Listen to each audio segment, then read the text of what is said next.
నమస్తే. నేను జర్నలిస్ట్ శ్రీనివాస్. ఈరోజు న్యూస్ అనాలిసిస్ ముందుగా ఆంధ్రప్రభ పేపర్లో వచ్చిన వార్తను చూద్దాం. ఇన్ఛార్జి మంత్రులది చుట్టపు చూపేనట. ఇలాగైతే పుట్టి మునిగుడే. మీనాక్షి నటరాజన్ అసంతృప్తి. స్థానిక పోరులో పడతాం. పనితీరు ఏమాత్రం బాగలేదు. సమర్థంగా పనిచేయడం లేదు. పార్టీపై పట్టు సాధించడం కష్టం. స్థానిక నేతలతో సమన్వయము లేదు. ఇన్ఛార్జి మంత్రులపై ఎమ్మెల్యేలు ఫిర్యాదులు. తనను తప్పించాలని కోరిన సీతక్క ఒక్కో కొత్త జిల్లాకు ఒక్కో ఇన్ఛార్జి బెస్ట్. సీనియర్ నేతలు ఎమ్మెల్యేలు ఎమ్మెల్సీలు ఇన్ఛార్జీలు నియమించండి.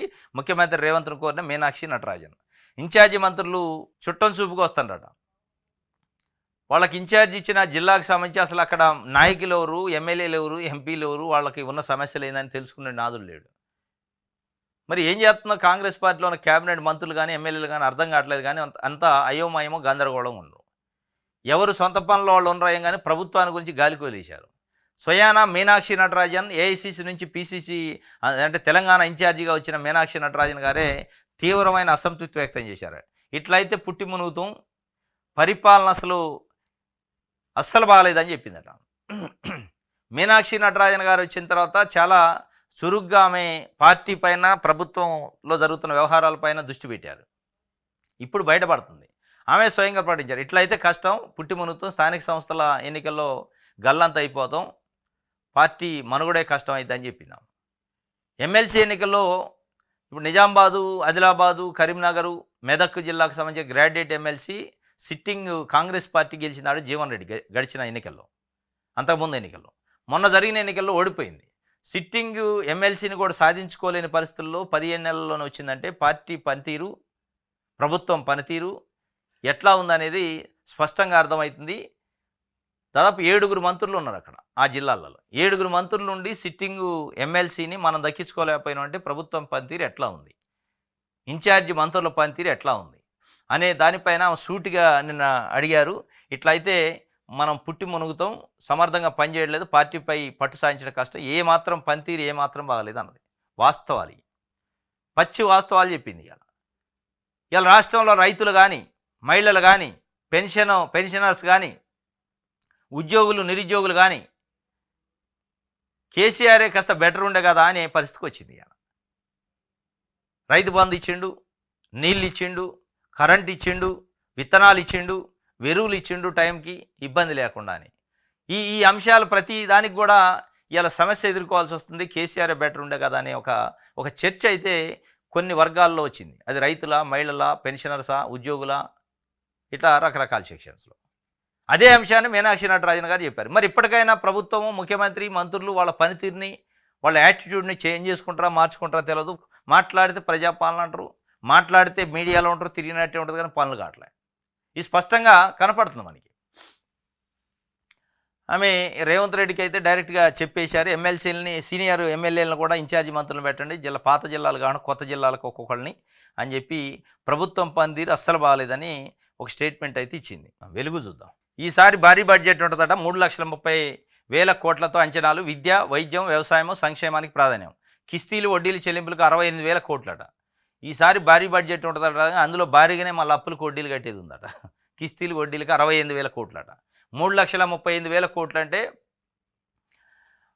దాదాపు 3,30,000 కోట్లకి బడ్జెట్ పెడతారట. ఇది 68,000 కోట్లు ఉంది అంటే 70,000 కోట్లు అనుకో.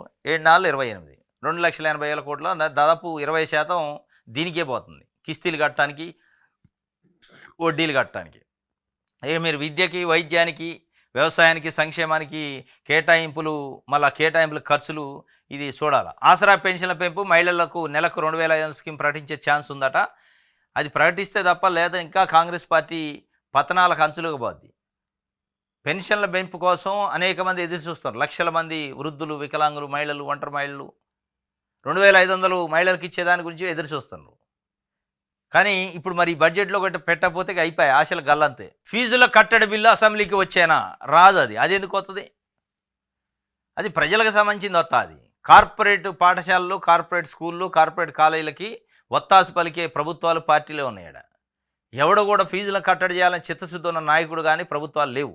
అది బీఆర్ఎస్ఆ, కాంగ్రెసా, బీజేపీయా, తెలుగుదేశం పక్కన పెడితే అందరూ కూడా ఆ ప్రైవేటు కార్పొరేట్ స్కూళ్ళ ఫీజుల దోపిడీకి మద్దతు ఇచ్చే కార్యక్రమం ఇండైరెక్ట్గా చేస్తారు. ఎందుకు? అవన్నీ రాజకీయ నాయకులే. వాళ్ళందరూ మళ్ళీ రాజకీయ పార్టీలకు డొనేషన్లు ఇస్తారు. కాబట్టి ఇవాళ నారాయణ, శ్రీ చైతన్య లాంటి ఇంకా చాలా ఉన్నాయి. కార్పొరేట్ స్కూళ్ళు లక్షల ఫీజులు దోపిడీ చేస్తారంటే, లక్షల ఫీజులు ప్రజల నుంచి రక్తాన్ని పిండి తాగుతున్నారంటే దానికి ప్రధానంగా రాజకీయ పార్టీలు వ్యవహరిస్తున్న తీరే. ఫీజుల కట్ట బిల్లు చట్టం అసెంబ్లీకి వచ్చానంటే ఆ బిల్లు రాదు, డ్రాఫ్ట్ రాదు, ఏది రాదు. ఎడ్యుకేషన్ కమిషన్ అని ఆకునూరు మురళి రిటైర్డ్ ఐఏఎస్ గారితో ఒక కమిటీ వేశారు, కమిషన్ వేశారు. కమిషన్లో కొంతమంది సభ్యులు కూడా ఉన్నారు. వీళ్ళందరూ కలిసి ఫీజుల ప్రైవేట్ స్కూళ్ళలో ఫీజుల కట్టడానికి సంబంధించి ఒక డ్రాఫ్ట్ పంపించారంటే దీన్ని అసెంబ్లీలో పాస్ చేసి చట్టం చేయండి అని. దాన్ని పక్కకు పడేస్తారు. అది వచ్చే అవకాశమే లేదు. మీరు చట్టం ఎప్పుడు చేస్తారంటే దిగిపోయే ముందు చట్టం చేయడానికి ప్రయత్నం చేసినట్టు చేస్తారు తప్ప ఏం చేయరు మీరు. అది ఏ పార్టీ చేయదు. చేస్తే ప్రజా విప్లవం రావాలి, అప్పుడు చేస్తారు. భయపడాలి, షేక్ కావాలి ప్రభుత్వాలు, పార్టీలు. అప్పటిదాకా ఎందుకంటే పేరెంట్స్ రోడ్ల మీదకి రారు, పేరెంట్స్ ధర్నాలు చేయరు. పేరెంట్స్ గురించి ఏదైనా పొలిటికల్ పార్టీయో లేకపోతే విద్యార్థి సంఘాల్లో పిలిపిస్తే ఒక్కడ బయట రాడు. ఇదేదో అవుతుందిలే అనుకుంటారు. అసలు బాధితులే బయటికి రానప్పుడు, అసలు బాధితులే రోడ్డు ఎక్కనప్పుడు సమస్య ఎట్లా పరిష్కారం అయింది? అసెంబ్లీలో ఉన్న శాసనసభ్యులలో ఈ స్కూళ్ళు, కాలేజీలో ఉన్న వాళ్ళు కూడా ఉన్నారు చాలామంది. వాళ్ళు ఎందుకు చేస్తారు చట్టాలు వాళ్ళకి వ్యతిరేకంగా? కాబట్టి మన కోసం మనం పోరాటం చేయాలి, ప్రజల కోసం ప్రజలు పోరాటం చేస్తే తప్ప అసెంబ్లీలో రాజకీయ పార్టీలు మన సమస్యను పరిష్కరిస్తాయి, చర్చిస్తాయి అని ఆ భ్రమల్లో ఇంకా ఉండొద్దు.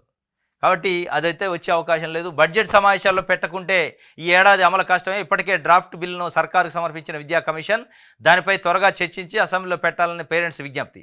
చట్టం చేస్తారని ఇప్పటికే ఫీజులు పెంచేసిన కార్పొరేటు, ప్రైవేట్ స్కూళ్ళు ఆ ఫీజులు ముందుగానే చెల్లించాలంటే రూల్స్. ఆల్రెడీ ఫీజులు చెల్లించడం అంతా గల్ల చెప్పుకుంటూ వాళ్ళు డిసెంబర్ నుంచే వసూలు చేయడం మొదలు పెడితే నెక్స్ట్ ఇయర్కి సంబంధించిన క్లాసులకు ముందే డిసెంబర్ నుంచి అడ్మిషన్స్ తీసుకోవడం, కాష్ అండ్ డిపాజిట్, డొనేషన్లు, రకరకాల పద్ధతుల్లో పిండోలు పెట్టారు. ఇక మీరు చట్టాలు చేసిందాక వాళ్ళు ఆగుతారు. 3 గ్రూపులతో ఎస్సీ వర్గీకరణ బిల్లు అట. కమిషన్ సిఫార్సులు, డేటా ఆధారంగా క్లాసిఫికేషన్, గ్రూప్ 3లోని కులాలని అక్షరాస్యత, ప్రభుత్వ ఉద్యోగాలు ఎక్కువ. 17న అసెంబ్లీ ముందుకు బిల్లు వస్తుందట. ఈ నెల 17న ఎస్సీ వర్గీకరణ బిల్లు వస్తుంది. కార్యదర్శులపై పంచాయతీ భారం అట. ఎన్నికలు నిర్వహించకపోవడంతో కేంద్రం నుంచి ఆగిన నిధులు 2.5 ఏళ్లుగా స్టేట్ ఫైనాన్స్ నిధులు వస్తలేవు. మెయింటెనెన్స్ పనుల కోసం సొంతంగా ఖర్చు పెడుతున్న కార్యదర్శులు ఒక్కో సెక్రటరీ 3 నుంచి 10 లక్షల దాకా అప్పు చేసిండట. ఇప్పటికే సర్పంచులు అప్పులైనవి. వాళ్ళ భార్యల మేళలో బంగారం తాకట్టు పెట్టి అప్పులు తెచ్చి కాంట్రాక్ట్ చేస్తే వాళ్ళ బిల్లు రాట్లా వాళ్ళు ధర్నాలు చేస్తున్నారు. మళ్ళీ వాళ్ళు పోయి పాపం ఇప్పుడు సెక్రటరీలు అప్పులు పాలవుతుండట. ఎన్నికల టైంకి నిర్వహించకపోతే కేంద్రం నుంచి రావాల్సిన నిధులు రావు, గ్రాంట్లు రావు. ఆ ఎన్నికల గురించి ఆలోచించటోడే లేడు. ఈ గ్రామాలలో ట్రాక్టర్లు నడవాలి, పారిశుద్ధ్యం నడవాలి, తాగునీళ్ళు ఇవ్వాలి, ఇవన్నీ ఇవ్వాలంటే డబ్బులు ఖర్చు అయితే ఆ డబ్బులు ఇష్టోలేడు. సెక్రటరీలు జేబు నుంచి పెట్టుకుంటున్నారట. ఒక్కొక్క సెక్రటరీ 3 నుంచి 10 లక్షలు అప్పు అయిందట. 3 నుంచి 10 లక్షలు అప్పు అయ్యి అలా అది దానికి దిక్కు దివాణం లేకుండా అయిపోయింది. ఇప్పటికైనా గ్రామ పంచాయతీ ఎన్నికల పైన ప్రభుత్వం చురుగ్గా దాన్ని కార్యాచరణ చేయాలి తప్ప ఈ రాజకీయ గేమ్లు ఆడి మేము అసెంబ్లీలో 42% రిజర్వేషన్ పాస్ చేస్తాం, దాన్ని కేంద్రానికి పంపిస్తాం, కేంద్రం చేస్తే చేస్తాం, లేదంటే నేను పార్టీ పరంగా ఇస్తా, ఈ రాజకీయాలు ఎత్తుగడలు వ్యూహాలు కావు. సాక్షి చూద్దాం. జ్వరం గోళీలు లేవట. ప్రభుత్వ ఆసుపత్రుల్లో మందులు ఇవ్వడం లేదంటున్న రోగులు. జలుబు, ఒళ్ళు నొప్పులు తదితర సాధారణ మందులు బయట కొనుక్కోవాల్సిందే. కొన్ని చోట్ల నెల రోజుల కోర్సుకు 10 రోజుల వరకే ఇచ్చి సరిపెడుతున్నవైనా చిన్నపిల్లలకి ఇచ్చే విటమిన్ ఏ సిరప్ రాష్ట్ర వ్యాప్తంగా షార్టేజ్. మందులు పంపిస్తున్నాం, కొరత లేదంటున్న టీజీఎంఐడిసి ఎండి. క్షేత్రస్థాయిలో ఇందుకు విరుద్ధంగా పరిస్థితులు. ప్రభుత్వం స్పందించి తమ కష్టాలు తీర్చాలంటున్న ప్రజలు. జ్వరం గోళీలు ఉండవు, టెస్టులు చేయట్లేదు. దాదాపు 5-6 నెలల నుంచి డయాగ్నోస్టిక్ సెంటర్ అని గతంలో కేసీఆర్ పెట్టిండు. దాంట్లో ఫ్రీగా ఉచితంగా బ్లడ్ టెస్టులు చేసేది. ఆ టెస్టులు కూడా చాలాసార్లు చేయట్లే. మందులు సరిగ్గా సరఫరా లేదు. ఏ మందులు అడినా ఇది లేదు బయట కొనుక్కోండి అని చెప్పే పరిస్థితికి వచ్చింది చాలా చోట్ల. మరి అసలు దానిపైన కోఆర్డినేషన్ ఉందా, దానిపైన సమన్వయం ఉందా, అజమాయిషి ఉందా అంటే మరి ఎవడుండి ఏం కథ తెలవట్లేదు. టీజీఎంఐడిసి అయితే లేదు మేము పంపిస్తున్నాం అని చెప్తుంది. మరి పంపించిన ఎడిపోయినాయి అని మరి ఆరా తీసుకోవాలిగా. లేవు అన్నప్పుడు మీరు పంపించిన వాటిని ఎడిపోయినాయి, దొంగదారులు ఎటని పోయినాయి అనేది చూసుకోవాలి కదా. చూసే నాదులు లేడు.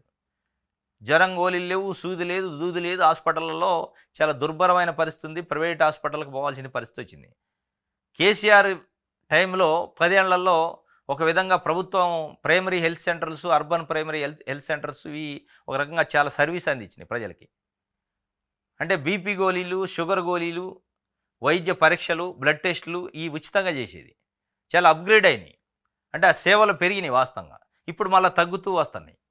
దీనిపైన మరి ఆ శాఖ మంత్రి సెక్రటరీ సమీక్షించి ఆ మందులు ఎందుకు లేవు ఎన్ని నుంచి పోతున్నప్పుడు అవి ఎడిపోతున్నాయి దొడ్డిదారులు అనేది చూడాలి. పాలన చేతగాకే గొంతు నొక్కుతున్నారు. అసెంబ్లీ నుంచి జగదీష్ రెడ్డి సస్పెన్షన్పై బీఆర్ఎస్ నిరసన. రాష్ట్ర వ్యాప్తంగా సీఎం ప్రభుత్వ దిష్టి బొమ్మల దహనం, ర్యాలీలు, రాస్తారోకోలు, ధర్నాలతో ఆందోళన. ప్రభుత్వ తీరును ప్రజా కోర్టులోనే తేల్చుకుంటాం. మరింత బలంగా గళం వినిపిస్తా. బీఆర్ఎస్ ఎమ్మెల్యే జగదీష్ రెడ్డి నా సస్పెన్షన్కు చూపిన కారణాలు ఇవి సరికాదు. స్పీకర్ను మీరు అనే సంబోధించే ఏకవచనం లేదు. వాస్తవంగా అది వీడియోలో కూడా కనపడుతుంది. ఆయన మీరు అనడం తప్ప నువ్వు అనలే, కానీ ఏకవచనంతో సంబోధించడం కాబట్టి సస్పెన్షన్ అని చెప్పారు. ఆయన ఏం చెప్తుండంటే మరింత బలంగా గళం వినిపిస్తా. మీరు సస్పెండ్ చేసినంత మాత్రంలో ప్రజాక్షేత్రం నాకుంది, అసెంబ్లీ ఒకటే కాదు కదా, ప్రజల మధ్యలో ఉంటా, ప్రజాక్షేత్రంలో ప్రజల గొంతుగా మాట్లాడతా.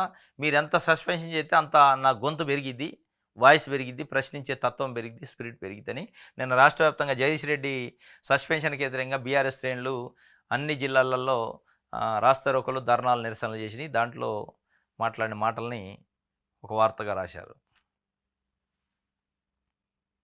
ఈ జాబితాను పరిగణించాం. ఇందిరమ్మ గ్రామీణ ప్రాంత అర్హుల జాబితాపై కేంద్రం మేరకు తాము రూపొందించిన యాప్తో సర్వే చేస్తేనే వివరాలు తీసుకుంటామని స్పష్టీకరణ. మళ్లీ సర్వే చేసి వివరాలు ఇవ్వాలని సూచన. కేంద్ర నిబంధనల మేరకే సర్వే చేశామని ఆమోదించాలని కోరిన రాష్ట్ర ప్రభుత్వం. ఇందిరమ్మ నిర్మాణం వేళ గందరగోళం అయిపోయాయి. ఇదిగో వస్తుంది దసరాకి, దీపావళికి అంటారు ఇందిరమ్మ, సంక్రాంతికి అంటారు. సంక్రాంతి పోయింది, దసరా పోయింది, దీపావళి పోయింది, మళ్ళీ ఇప్పుడు ఉగాదికి వచ్చింది. ఇందిరమ్మ పైన సర్వే చేశారు రాష్ట్ర ప్రభుత్వం. సర్వే చేసి ఇందిరమ్మ ఇగో మేము సర్వే చేసిన ఇంతమందికి ఇందిరమ్మ అవసరమని కేంద్రానికి ప్రపోజల్ పంపితే వీటిని మేము యాక్సెప్ట్ చేయమన్నారు. ఎందుకు పంపారు కేంద్రానికి? ఇందిరమ్మ ఇస్తారన్న 5 లక్షల్లో ఒక 3 లక్షలు కేంద్రమే ఇస్తుంది. కేంద్రం నుంచి ఇచ్చేయి వాటికి ఒక 3 లక్షలకి వీళ్ళు 2 కలిపి ఇయటమే. పెద్ద వీళ్ళు చేసి ఉద్ధరించే పొడిచేది ఏమి లేదు ఆడ. దానికి కూడా సరైన పద్ధతిలో చేయలే. మా యాప్లో సర్వే చేస్తే మేము ఇస్తామని వాళ్ళు మెలక పెట్టారు. ఇప్పుడు మళ్ళీ మొదటికే వచ్చింది కథ. ఇప్పుడు గిట్ట మళ్ళా సర్వే అని పోతే జనాలు ఎంటబడి కొడతారు. ఈ సర్వేలు ఎన్నిసార్లు, అప్లికేషన్లు ఎన్నిసార్లు, డిసెంబర్ 27, 2023 నుంచి ఈ కథ. ఇందిరమ్మ అని ప్రజాపాలన దరఖాస్తు అని తీసుకోవటం, మళ్ళీ సర్వే తీసుకోవటం, సర్వే. ఇక మళ్ళా కేంద్రం సర్వే అని చెప్పి మళ్ళీ పోయారో ఎంటబడి కొడతారు జనాలు. కనీసం కేంద్రంతో సంప్రదించాలి కదా, మాకు ఇన్ని ఇళ్ళు కావాలి, ఇది కథ ఏ ప్రాసెస్లో చేయాలి, మీ యాప్ ఏంది, మీ సిస్టమ్ ఏంది, మీ సాఫ్ట్వేర్ ఏంది అని అడగాలిగా. ఏది అడగకుండా నడకుండా పోత్రి చేస్త్రి వస్త్రి ఎప్పుడైనా వాళ్ళు ఎదురు చూస్తున్న మళ్ళీ మెలకంటే ఇప్పుడు ఈసారి ఎంటబడి కొడతారు. రైట్, దిశ పేపర్లు. బీజేపీతో సీఎం సీక్రెట్ మీటింగు. త్వరలో పోయే పదవిని కాపాడుకునేందుకే తంటాలు. తెలంగాణ నాగం చేసేందుకు గూడుపుటాని. బీఆర్ఎస్ గొంతు నొక్కేందుకు ఆయుధంగా సస్పెన్షన్లు. BRS working president KTR. బీజేపీతోనే సీఎం సీక్రెట్ మీటింగ్ అయిందట. నిన్న గోషామహల్ బీజేపీ ఎమ్మెల్యే రాజాసింగ్ ఏమో బీజేపీలో ఉన్న ముఖ్య నేతలు సీఎంతో సమావేశం అవుతున్న రహస్య భేటీలు అని ఆయన చెప్పిండు. ఈయన రివర్స్ చెబుతున్నాడు. సీఎంఏ బీజేపీ నేతలతో సీక్రెట్ సమావేశం అవుతుండు, త్వరలో ఊడిపోయే పదవిని కాపాడుకునే ప్రయత్నం చేస్తుండ అని చెప్తుండు. అంటే ముఖ్యమంత్రి గారు రేవంత్ రెడ్డిని కాంగ్రెస్ అధిష్టానం తప్పించబోతుంది. ఆ తప్పించకుండా కాపాడుకోవడానికి మోడీ సహకారము, బీజేపీ సహకారం తీసుకోబోతుందని ఏం చెప్తున్నాడు. మరి దీంట్లో ఎంత నిజం ఉందో కానీ రాజాసింగ్ అయితే స్పష్టంగా చెప్పిండు. బీజేపీ ముఖ్య నేతలు ముఖ్యమంత్రితోని రహస్య సమావేశాలు, భేటీలు జరుగుతున్నాయని. మరి ఆ రహస్యం కరెక్టా, ఈ రహస్యం కరెక్టా, కానీ ఇందులో కూడా కొంత ఉంది. మోడీ ఆల్ ఆఫ్ సడన్గా ఇది మన ఎస్ఎల్బీసీ టన్నెల్లో 8 మంది చిక్కపోతే దాని గురించి ఫోన్ చేసిండు పరామర్శకు ముఖ్యమంత్రికి. ఆ ఫోన్ చేసిన సందర్భంలో అపాయింట్మెంట్ అడిగితే ఎమ్మటే ఇచ్చిండు, తెల్లారిపోయిండు, గంటన్నర సేపు మీటింగ్ అయిండు. మరి ఆ గంటన్నర మీటింగ్లో శ్రీధర్ బాబును కూడా బయటికి పంపించి మాట్లాడారని కేటీఆర్ చెప్తుండు. నిజంగానే బయటికి పంపించి మాట్లాడుంటే తప్పనిసరిగా రాజకీయాలే మాట్లాడుంటారు, తప్పనిసరిగా లోపాయికార వ్యవహారం ఏదో ఉంటేనే బయటికి పంపించుంటారు. ఇది మొత్తానికైతే అనుమానాలు పెళ్ళుబిక్కుతున్నాయి. ఎందుకంటే రేవంత్ రెడ్డికి అధిష్టానంతో కూడా గ్యాప్ వచ్చిందని ఒక చర్చ జరుగుతుంది. మొన్న జరిగిన ఎమ్మెల్సీల సెలక్షన్లో ముగ్గురు రేవంత్ రెడ్డి పెట్టిన పేర్లు ఒక్కడు కూడా ముందుకు రాలే. వేం నరేందర్ రెడ్డి పేరును బలంగా వినిపించింది ఆయనకి ఇవ్వాలని. ఆయన పేరును పక్కకు పెట్టడం ఒక భాగం అయితే, అసలు రేవంత్ రెడ్డి ముఖ్యమంత్రి అయిన తర్వాత ఒక్కసారి కూడా గలను విజయశాంతికి పదవి ఇచ్చారు. ఇవన్నీ చూస్తుంటే ఏదో జరుగుతుంది అనిపిస్తుంది. దానికి బలం చేకూరే విధంగానే ఈయన కూడా చెప్తుండు కేటీఆర్. మన తెలంగాణ విస్తరణ ప్రక్షాళన. కొందరు మంత్రుల పనితీరుపై అధిష్టానం అసంతృప్తి. 7 మంత్రులు ఉండి ఎమ్మెల్సీ ఎన్నికల్లో ఓటమే. సిట్టింగ్ సీట్ కోల్పోవడం పట్ల సీరియస్. నివేదిక కోరిన రాష్ట్ర వ్యవహారాల ఇన్ఛార్జ్ మీనాక్షి. సమన్వయ లోపం వల్ల ఓడినట్లు పట్టభద్రుల అభ్యర్థి నరేందర్ రెడ్డి చెప్పిండు, ఫిర్యాదు చేసి. విస్తరణ ప్రక్షాళన ఏది ఉండదు ఇప్పుడు. విస్తరణ అంటే మంత్రివర్గ విస్తరణ చేస్తారా, ఉన్న దాంట్లోనే ప్రక్షాళన చేస్తారా అంటే అసలు మంత్రుల పనితీరు బాగలేదు, చాలామంది బాగాలేదు. వాస్తవంగా మంత్రులు కాదు, ప్రభుత్వ పనితీరే బాగలే. మొత్తం ప్రభుత్వ పనితీరే వర్స్ట్గా ఉందని చెప్పి ప్రజలు మాట్లాడుకుంటున్న పరిస్థితి. ఇక మరి విస్తరణ చేస్తారా, ప్రక్షాళన చేస్తారా, ఏం చేస్తారో చేసుకోండి, కానీ మీ ఇష్టం. కానీ ప్రజలకు చేస్తున్న పనులు చేయండి ఫస్ట్ అనేది ప్రజలు కోరుకుంటున్నారు. ఇదిగో విస్తరణ, అదిగో విస్తరణ, అదిగో ఇందిరమ్మ ఇల్లు, ఇదిగో ఇందిరమ్మ ఇల్లు, ఇదిగో రేషన్ కార్డులు. ఈ ఎన్ని రోజులు చెప్తారు ఇట్లా? చెప్పి చెప్పి చెప్పి అరిగిపోయిన రికార్డు అయింది అది. విస్తరణ ఖాతా అదే ఉంది, ఇందిరమ్మ ఇళ్ళ ఖాతా అదే ఉంది, తర్వాత రేషన్ కార్డుల ఖాతా అదే ఉంది, ఇక దేంట్లో ఉంది పెన్షన్ల ఖాతా అదే ఉంది. ఏది ముందు పడ్డది, ఏది ముందు పడలే. ఇది మొత్తం మీద కొందరు మంత్రుల పనితీరు బాగాలేదని అయితే అధిష్టానం గుర్తించింది, అసంతృప్తి వ్యక్తం చేసింది. ఇప్పటికైనా గుర్తించారు. ప్రజల నాడిని మీనాక్షి నటరాజన్ వచ్చిన తర్వాత గమనించింది. ఆ నాడికి తగ్గట్టు పని చేసేటట్టు చేస్తే తప్ప లేదా పుట్టి మునిగిద్ది కాంగ్రెస్ పార్టీది. ఆంధ్రజ్యోతి 15 నెలల్లో రాష్ట్ర ప్రభుత్వ అప్పు 1,50,000 కోట్లట. తొలి ఏడాది పాలనలో తీసుకున్నది 1,24,000 కోట్లు స్వయంగా శాసనమండలికి వెల్లడించిన ప్రభుత్వం. 1,50,000 కోట్లు 15 నెలలు అంటే నెలకు 10,000 కోట్లు అప్పులు చేస్తాను. నెలకు 10,000 కోట్ల అప్పు అంటే 1,50,000 కోట్లు అయింది ఇప్పటికి. మొత్తం 5 సంవత్సరాల్లో 60 నెలలు ఉంటాయి. 60 నెలలకి 60 పదులు అంటే 6 లక్షల కోట్ల అప్పు చేయడానికి రెడీగా ఉంది కాంగ్రెస్ పార్టీ. ఇప్పుడు ఇదమిద్దంగా చెప్పే లెక్కల ప్రకారం శాసనమండలికి అధికారికంగానే కాంగ్రెస్ పార్టీ ప్రభుత్వం చెప్పింది. 15 నెలల్లో ఎంత అప్పు చేశారని అడిగితే 1,50,000 కోట్లు చేసినాం అని చెప్పి. ఇంకా 15 నెలలు అంటే ఇంకా 45 నెలలు ఉంది, 4,50,000 కోట్లు ఇంకా అప్పు చేయాల్సి ఉంది ఇప్పుడున్న లెక్కల ప్రకారం. ఇంకేమైనా కొత్త స్కీములు పెడితే ఇంకా పెరిగింది. అంటే మీరు తక్కువ ఏం తిన్నారు మరి? కేసీఆర్ 7 లక్షల కోట్లు అప్పు చేసిండు అని చెప్తారు, శ్వేతపత్రాలు విడుదల చేస్తారు. మరి మీరేం పత్రం? ఇప్పుడు మీరు చేసేది అప్పే కదా. మీరు 1,50,000 కోట్లు చేసి కూర్చున్నారు. 6 లక్షల కోట్లు అప్పు చేయడానికి రెడీగా ఉంది కాంగ్రెస్ పార్టీ ప్రభుత్వం కూడా. ఆయన అయితే ఒక 10 లక్షల కోట్లు దాటే అవకాశం ఉంది. ఇప్పుడు తెలంగాణ ఏర్పడ్డప్పటి నుంచి మళ్ళీ రేపు 2028 ఎన్నికల దాకా 10 లక్షలు 12 లక్షల కోట్ల అప్పులు ఈ రాష్ట్రం పైన పడబోతున్నాయి అనేది స్పష్టంగా కనపడుతుంది. నమస్తే తెలంగాణ. బీఆర్ఎస్ గొంతు నొక్కేందుకే సర్కారు కుట్ర, పథకం ప్రకారమే నాపై సస్పెన్షన్ వేయడానికి జగదీష్ రెడ్డి చెప్తుండు. పథకం ప్రకారమే నా పైన సస్పెన్షన్ వేయడానికి. వాస్తవంగా ఏంటంటే బీఆర్ఎస్ పార్టీలోని ఎమ్మెల్యేలలో కొంతమంది కాంగ్రెస్ పార్టీతోని కొంతమంది జాయిన్ అయ్యారు, కొంతమంది కొంచెం రిలేషన్స్ కూడా మెయింటైన్ చేస్తారు అనేది సైలెంట్గా ఉంటున్నారు అని చెప్పి ఉంది. కానీ అందులో అతి ముఖ్యంగా జగదీష్ రెడ్డి ఎక్కడా కూడా తగ్గట్లే. బీఆర్ఎస్ పార్టీలో కోర్ లీడర్గా ఉన్నాడు, ఆయన కోర్ ఎమ్మెల్యేగా ఉన్నాడు. అంటే కేసీఆర్కి నమ్మిన బంటు. అట్లాంటప్పుడు ఇక ఎట్టి పరిస్థితుల్లో కాంగ్రెస్లోకి వచ్చే అవకాశం కానీ కాంగ్రెస్తో లోపాయకార ఒప్పందాలు పెట్టుకునే అవకాశం లేదు. కాబట్టి ఆయన పైన స్టార్ట్ చేశారు సస్పెన్షన్ అనేది. ఎందుకంటే ఆయన ఎక్కడ ఏకవచనంతో సంబోధించలేం, బహువచనంతో మాట్లాడిండు. మరి మాట్లాడిన ఆడియోలు అయితే అట్లే ఉన్నాయి. కానీ ఏదో ఒక చిన్న కాజ్ పెట్టి సస్పెన్షన్ అయితే చేశారు. ఎందుకు? ఎవరైతే కాస్త లైజీన్ లేరో కాంగ్రెస్ పార్టీతో వాళ్ళ మీద ఉక్కుపాదం మోపే ప్రయత్నం చేస్తుందనే ఒక అనుమానం అయితే వస్తుంది. బీఆర్ఎస్ గొంతు నొక్కేందుకే ఈ పని చేశారని. రైట్. స్థాయి దిగజార్చుకుంటున్న సీఎం రేవంత్ కేసీఆర్కి స్టేచర్ను చరిత్ర ఇచ్చింది. ఆయనే లేకపోతే కాంగ్రెస్ కానీ బీజేపీ టీడీపీలకు తెలంగాణ జెండా ఉండేదే. కేసీఆర్ కేసీఆర్పై వ్యాఖ్యలను ఎవరు హర్షించరు. రాజకీయ విశ్లేషకుడు ప్రొఫెసర్ కె నాగేశ్వర్ చెప్పిండట. స్థాయిని దిగజార్చుకుంటున్న సీఎం రేవంత్ రెడ్డి అడ్డగోలుగా మాట్లాడి కేసీఆర్కున్న స్టేచర్ కానీ ఈయన రేవంత్ రెడ్డికి వచ్చే స్టేచర్ అయినా ప్రజలు ఇస్తే వస్తుంది. కేసీఆర్కి ఇచ్చింది ప్రజలు ఇచ్చిన స్టేచరే, అది మీరు ఇచ్చే స్టేచర్ కాదు. ఆయన లేకపోతే అసలు కాంగ్రెస్ బీజేపీ తెలుగుదేశం పార్టీ నాయకులకి తెలంగాణ జెండా ఉండేది కాదు. కాబట్టి ఆ కేసీఆర్ పైన సీఎం చేసిన వ్యాఖ్యలను ఎవరు హర్షించరని ఆయన చెప్తుండు. ఇంకోటి వంశీరాము, హైడ్రా, అనిరుద్ధు, ఈ 3 పేర్లు ఈ మధ్యకాలంలో 3 రోజుల నుంచి వినపడుతున్నాయి. వంశీరామ్ బిల్డర్సు, హైడ్రా, అనిరుద్ధ్ రెడ్డి అంటే జడ్చర్ల ఎమ్మెల్యే. ఏం జరిగింది అసలు? కాజాగూడలో వంశీరామ్ బిల్డర్సు ఒక పెద్ద కన్స్ట్రక్షన్ కడతారు. ఇగో ఇది అదే. ఈ కన్స్ట్రక్షన్ పైన జడ్చర్ల ఎమ్మెల్యే అనిరుద్ధ్ రెడ్డి కంప్లైంట్ చేసిండు. అది బఫర్ జోన్లో ఉంది, ఎఫ్టీఎల్ ల్యాండ్లో ఉంది, చెరువులో కడతారు, దాన్ని ఆపండి అని హైడ్రా కంప్లైంట్ చేసిండు. హైడ్రా కానీ దానికి సంబంధించిన యంత్రాంగం కానీ కనీసం రసీదు లేదు మాకని ఆయన ఒక అధికార పార్టీకి సంబంధించిన ఎమ్మెల్యే అధికార పార్టీయే పెట్టిన హైడ్రా పైన కంప్లైంట్ చేసిండు. చర్యలు లేవట. ఏం జరుగుతుందో మరి మతలబు? అసలు హైడ్రాకి అనిరుద్ధ్ రెడ్డి ఎందుకు కంప్లైంట్ చేసిండు? హైడ్రా ఎందుకు స్పందించట్లేదు? ఒక ఎమ్మెల్యేగా ఆయన కంప్లైంట్ చేసిండు బఫర్ జోన్లో ఎఫ్టీఎల్ ల్యాండ్లో కడతారు అని. మరి మీరున్నది హైడ్రా ఉన్నది ఎందుకు? బఫర్ జోన్లు ఎఫ్టీఎల్ ల్యాండ్లో కట్టే ఇళ్లను కూల్చడానికి, వాటిని కట్టడి చేయడానికి, నియంత్రణ చేయడానికి. పేదల ఇళ్ళు సున్నపు చెరువు, నల్ల చెరువులోనూ ఉన్న పేదల ఇళ్ళు అయితే గమ్మన కూల్చుతాయి నైట్ పోయి. మరి ఇక్కడ ఎందుకు పోవట్లే? స్వయాన అధికార పార్టీ ఎమ్మెల్యే కంప్లైంట్ చేసినా కానీ మీకు బుల్డోజర్ దొరకట్లేదా? కాలు గదపలేకపోతుండ్రా? అంటే మాకు కంప్లైంట్ రాలేదంటాడు. కంప్లైంట్ రాకపోయినా కానీ మీరు పోయారు కదా. పేదల ఇళ్ళు సున్నపు చెరువులో ఉన్న పేదల ఇళ్ళు కూలవని ఏ కంప్లైంట్ వచ్చింది? ఎన్ని రోజుల క్రితం వచ్చింది కంప్లైంట్? ఎట్లా పోయి దమ్మని కూలిపారు? మరి ఇక్కడ కంప్లైంట్ రాకపోయినా ఒకవేళ కంప్లైంట్ రాలేదనుకోండి, ఆయన ఇచ్చిన అంటుండే ఒక ఎమ్మెల్యేగా, కనీసం రసీదు లేదంటుండు. మరి ఇప్పుడు బొండి కూలపండి వంశీరామి గులుపుతారా? అంత దమ్ము ధైర్యం ఉందా? అంటే పేదల ఇళ్లపైన మీ ప్రతాపం, హైడ్రా ప్రతాపం, రంగనాథ్ గారి ప్రతాపం, కానీ పెద్దలు, దోపిడీదారులు, చెరువులను మింగేటోళ్ళ జోలికి పోవట్లే. మరి దీన్ని ఏం హైడ్రా అనాలి? దీన్ని ఎవరి కోసం హైడ్రా? పేదలను పీడించే హైడ్రానా? పెద్దలను కాపాడే హైడ్రానా